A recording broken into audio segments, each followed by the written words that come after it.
Hi everybody, it's Deb again. This is going to be another weekend of weird videos as I wrap up my new yarn reorg project. I'm so close to being done, I can taste it.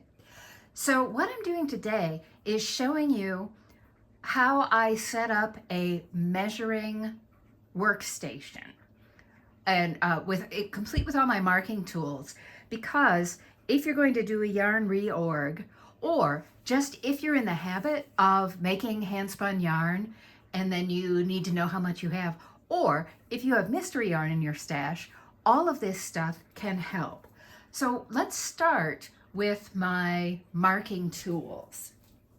So I think I've showed this before. These are Tyvek wristbands with an adhesive side, and I tend to use these mostly for anything I have wound into skeins and want to dunk in the dye pot. So with a permanent Sharpie, I can quickly write on this and briefly just what it is, what the yarn is or material is. In fact, sometimes I just put a number on. If I'm trying a quantity of different dyeing techniques, I might just number my skeins 1, 2, 3, 4, 5, and then I have bigger note-taking sources like these shipping bag tags that come with wires to attaching wires. Then this card might hold, here's what I did on 1, here's what I did on 2, etc. And I learned these tricks from Jillian Marino, author of the fabulous spinning book Yarnitecture. One of the many wonderful things about being multi-craftual is you can steal the bits you like from a bunch of crafters and authorities in different crafts.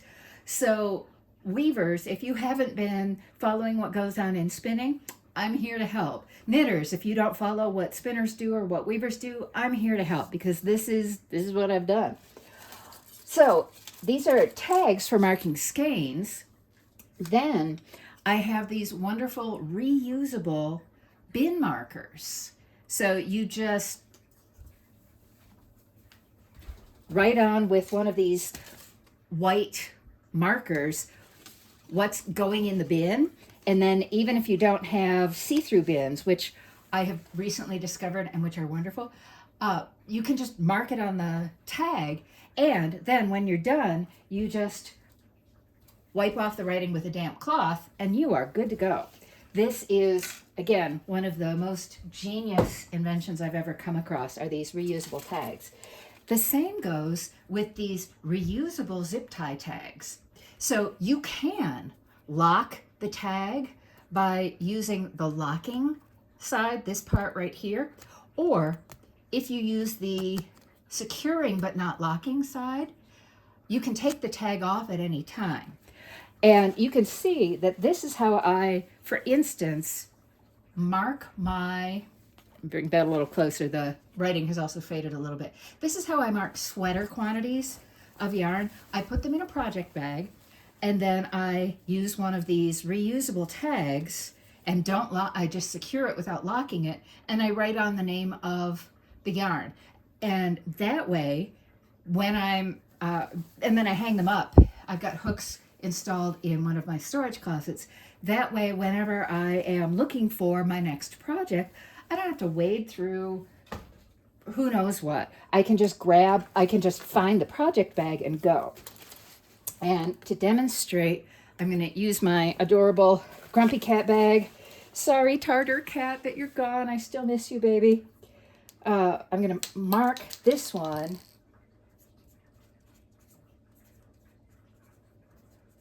with the name of the yarn. And honestly, I thought I was giving this yarn away last weekend in my stash overhaul, but it turned out I kind of forgot to look at my sweater quantities of yarn. All right, and now I am just securing but not locking my tag, and it's good to go. You might also find this kind of strategy really useful if you have a lot of whips at a single time. Mark them with these reusable tags, and then hang them someplace, and then you always know where they are and what you've got. So all you need is a damp cloth to reuse the tag, and yeah.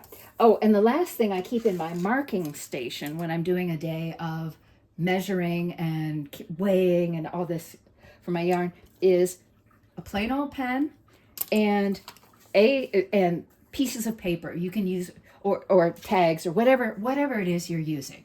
So that's the marking side of my kitchen.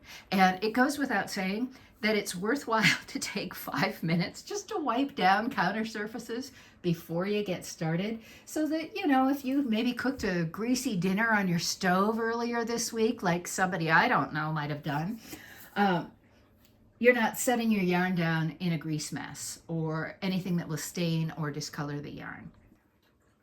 Okay, so now we're at the measuring side, and you just need a few tools to measure any yarn in your stash. You need a scale, and I personally prefer to use a digital kitchen scale that you can tear, that has this nice bowl. The only downside to using a digital scale is, let's say the batteries are starting to run low and you don't realize it, you might not be getting exact results. But in the world of yarn, you might not need exact results. The other things you're going to need to weigh and measure your yarn are little tiny scissors like these. I prefer using these snips to great big honkin' sweaters, because if I need to cut the ties off a skein of yarn, that's really helpful. You need a wraps per inch tool, and it doesn't have to be this fancy. This is a handmade one. Oh gosh, I've had this since the 90s when I first started spinning. But what it's got, so you could use a rigid plastic ruler. What it's got is a notch that is exactly 1 inch wide, and I'll show you in a moment how I'm going to use it. The last thing you need to calculate yardage on mystery yarns or handspun yarns is a yarn balance. This is one put out by Eugene Textile Center, and this one is in Imperial. I recently learned that you can also find metric ones, which, oh my gosh, is so much easier. You can find metric ones that have this case in a different color, so that you know that you're using meters instead of yards.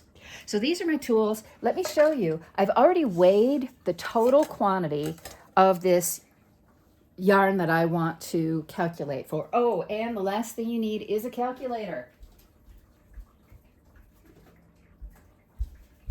I always forget the most important thing. Okay. So, the first thing I want to do is find the ends on my skein. And it is rare in my hand spun that I am able to tie 2 ends together, because it just never works out that way on the nitty knotty. But I think that on this skein I was able to do that. And in case you're wondering, this is a Merino Tencel commercial blend of top from Webs, I'm reasonably certain. And I spun it ages ago, and I then stuck it in my dye studio waiting for color. And since I'm between projects, I need to set up my next project, my next knitting project. By the way, it is worth trimming off at this stage the underplied bit at the beginning and end of a skein, because you're not going to want to use it for anything. You just aren't. You don't want to use it for calculations. You don't want to use it for anything except weaving in ends, whatever your craft is. But anyway, I've cut up a goodly hunk of the real yarn, which is to say the stuff that is roughly representative of what the skein looks like, as opposed to that end thing. And now I'm just going to wrap it around my yarn gauge. And I wrap it without tugging on the yarn, because that will change its diameter. That will stretch it out.